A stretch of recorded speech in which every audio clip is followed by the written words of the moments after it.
So in the second part of this video, we're going to look at some of the context and consequences of open access. Um, Open access was originally marked by a number of metaphors.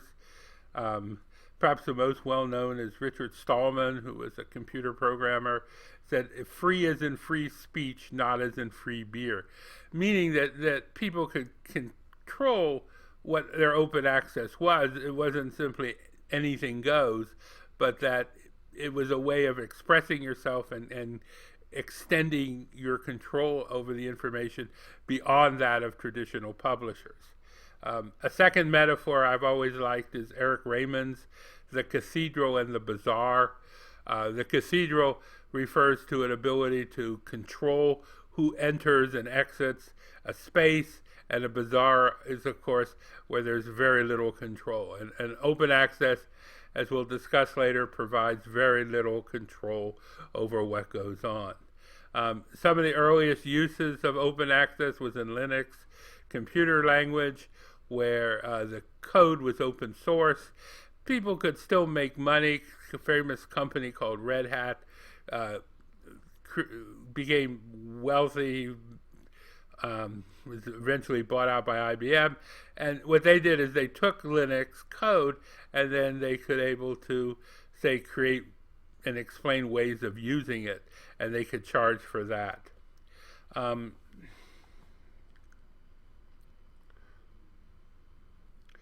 One of the critical factors in the development of open access has been the creation of Creative Commons, which we discussed previously with intellectual property. But what Creative Commons allowed to happen was that the creators of a piece could then mark how they wanted it to be used. And so it shifted the control over the distribution and archiving of information away from the publishers and into the hands of the authors. So one of the consequences in open access has been the growth of networks and, again, the ability of readers and writers to control what's going on. And we see that in the example of preprint and postprint servers, which often go around traditional publication constraints. Some of the networks like ResearchGate and Academia EDU, which are highly controversial and often under litigation, have what they've done is allow people to post authors their own writing and share their own writing and sometimes post other people's writing. This is often raise the ire of publishers who see violations of their copyright control. The growth of what we'll go into a little later of mega journals, which are very large journals that publish a lot, and again, it shifts the control away from the publisher and to the author, to the reader. So the reader can make more decisions about what research is important and what is not by the way in which they're cited. Pre-publication servers like arXiv, a number of you I know use them, and in theory they again allow you to publish before in more areas more rapidly than do journals, but they also give you a greater deal of control. And in theory they should be able to give you some feedback, although I know that in practice that doesn't often happen. The Europeans have their own plan called what they call Plan S, which is about the relationships between publishers and authors in terms of making more research open. And again, this has greatly affected the distribution of journals. The publishers don't always be able to control them. The result, again, has been a lot of conflict over how much journals cost. There's been some famous cases, like with the University of California, which canceled its contract in part because faculty that then had to find open access journals if they wanted to do research. So the result of open access has been a great deal of fighting, often between publishers. Publishers have tried to control the types of publishing open access, what's sometimes called gold open access, in which you have to pay often a substantial amount of money to make something open access. There's green open access, which is the result of the government, and again, this has resulted in conflict between government regulation for making information open and the publisher's desire to control its distribution. And again, that's often a conflict, and different journals have had different standards for particularly what they mean by green open access. Finally, Creative Commons, of course, is often used for any kind of open access journal where they want so that the author can retain the rights to their research.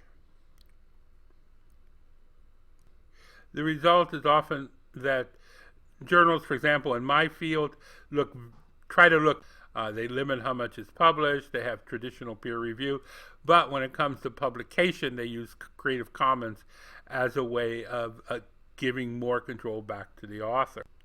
So I want to play a short video from YouTube about what is a mega journal.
So as you can see from this video, megajournals encapsulate many of the issues revolving around open access, such as that often shift the burden, or not the burden, but perhaps the freedom to the reader. But they also raise controversies, and we'll talk later in this about predatory journals and these charges, which are particularly controversial. So one of the consequences of open access has been the rise of predatory journals and predatory conferences. And this is going to have a big effect on you when you go out more on your own and you have to choose journals. I tell the story of one of my students who had taken this course, and he had to publish a paper in order to get his PhD.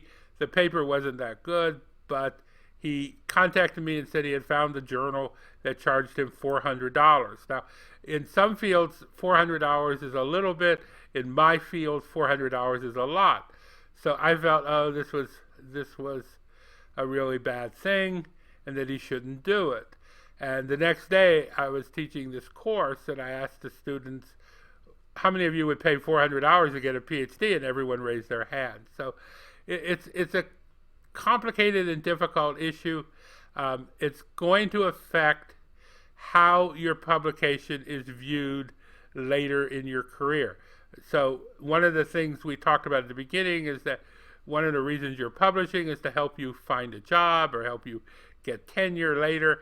The question of whether predatory journals is going to help in that way is one of the bigger issues in the field.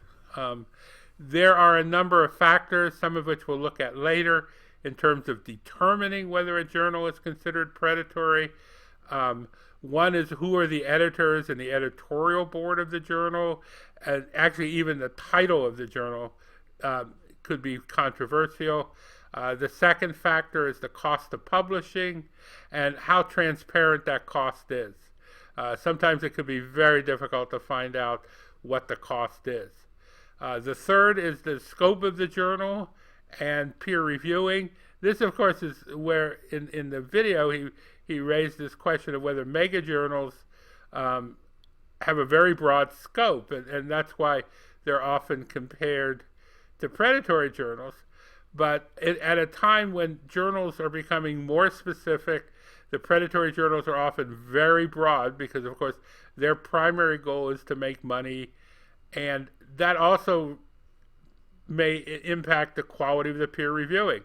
Are these journals really finding qualified peer reviewers? Impact factors, people look a lot at impact factors. They themselves are controversial. We've talked about them earlier. And in predatory journals, some of the impact factors either look like they were made up, or they come from sources that may not be as reliable as the traditional sources. One of the things, as I said, I always like to do is look at where the journal is published. Is it published, and often I use Google Maps, and if there's an address, which there isn't always an address, but I like to Google. I found that some of the journals are published in office buildings. One of the offices was in the middle of the desert. Another one was at someone's home. Another one was above a garage in New York. None of these are really areas where you traditionally would find journal publishing. So there's no one way of looking at it. There actually is no one definition of what a predatory journal is. So it's really up to you to make that decision. So I want to show another little short video that comes from an organization called Think, Check, and Submit, of some of the factors you need to consider when choosing to publish in a journal that you may not be familiar with.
So there are a couple of issues there that are particularly important.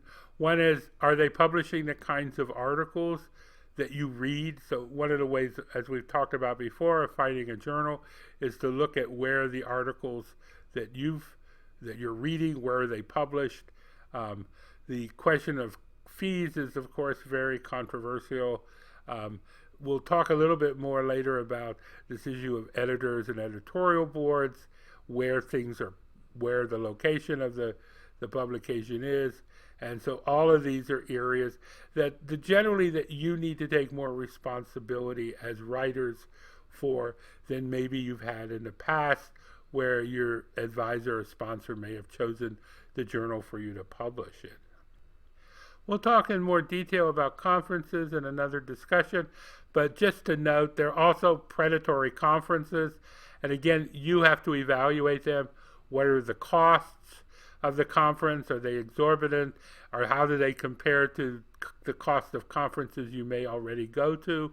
Where are the locations of conferences? You find often they're in interesting places you might want to take a vacation in, even if the conference isn't good. Who is the potential audience in the conference? What are your purposes for going to that conference? Are you trying to network with people? Are you trying to get feedback? And are the kinds of people who might help you in those ways are going to attend the conference? I'm always a little distrustful of keynote speakers. I think there are some keynote speakers who seem to be paid to go to present at these conferences, and as a way of kind of luring other people in. So you just need to take a very critical view of any conference, as particularly if you have to pay the money for it.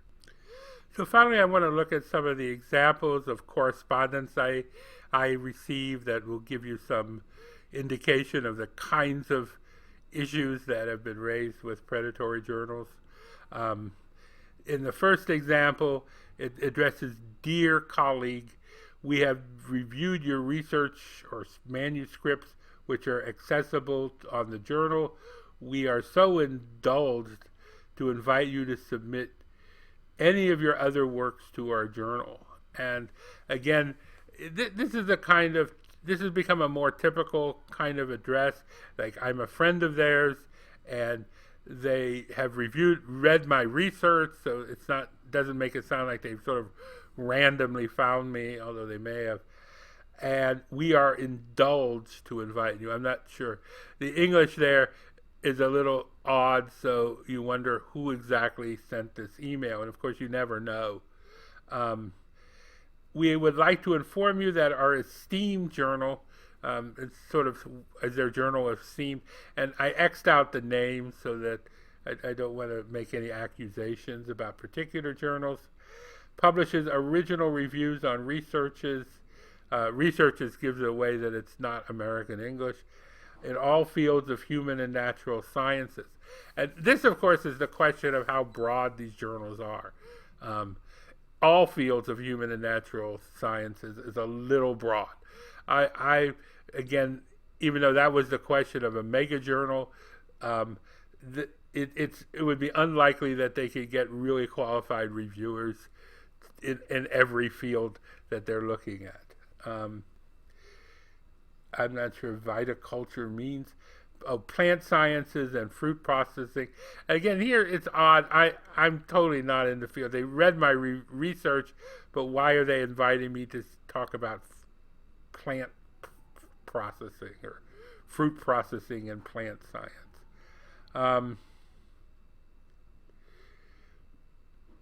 And again, you notice in the final, the journal currently owns the 5-year impact factor of 0.106. Now again, impact factors can come from anywhere, so you don't know, although 0.106 is very low, and it wouldn't be anything that would perhaps get me very excited. In the second article, in the second one, the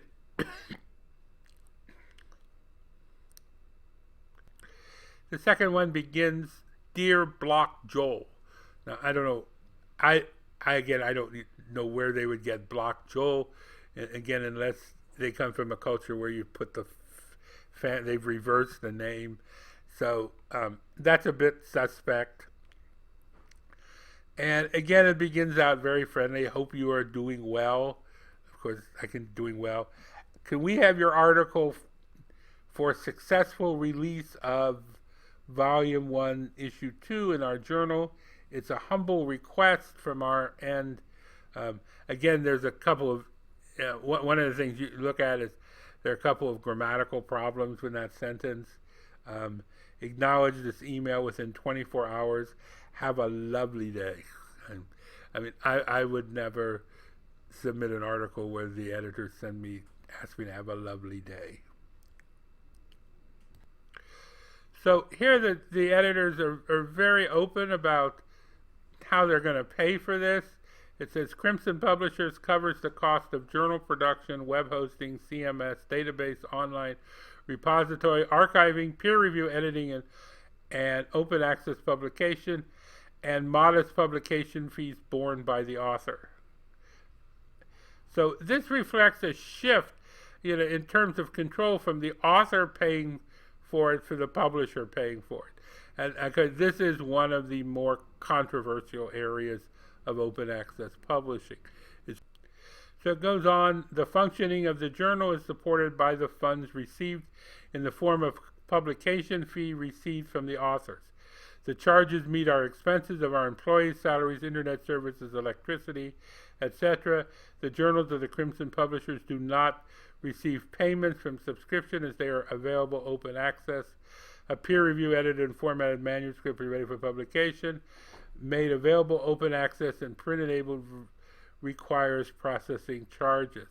So these processing charges, again, at least here the journal is up front. Now I again work in an area which has never had processing charges, where open access journals receive some kind of funding, often from universities, to support them, and don't rely on funding from the author. So depending on your field, and this is one of the biggest areas where things are changing at different rates. So this publisher publishes a chart of the different charges. The interesting thing is, notice they vary it depending on the country. So if you come from a country that has a high income, you have to pay more than if you come from a country that has a low income. They also charge varying different things for different publications. Now again, for me, these charges are outrageous. They're very high. They go into the thousands of dollars, and that I've never heard of any such a thing in publication. A third factor is the editorial board. Do you know any of these people? Have you ever heard of them in this particular field in social sciences? Are there people who you've read articles by? Again, I'm prejudiced, so a lot of these people come from outside the United States, so I'm a little concerned. I did look up this final person on the list, Thomas Trainer, who's a PhD professor of economics at Wright State, which is about an hour and a half drive from Columbus.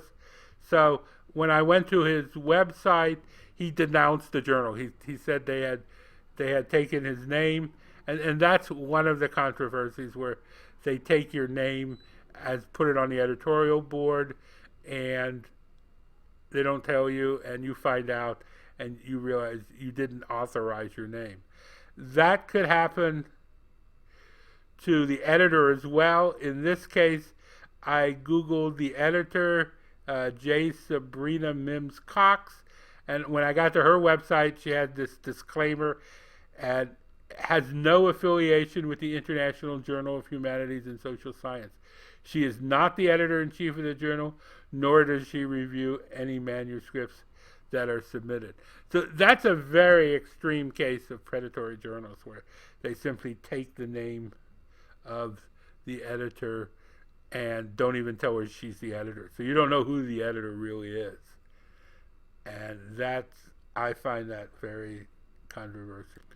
So when you combine these with changes with some of the issues discussed earlier with the Think Submit website, you can see that publishing has just become very controversial. So on the one side, there are a lot more opportunities for publishing. There's a lot more growth in networks for sharing information, a lot more responsibility given to the readers for determining what's good research and what's not. And there are a lot of more dangerous areas of publishing. So the author today is in much more complicated situation than authors in the past. Thank you.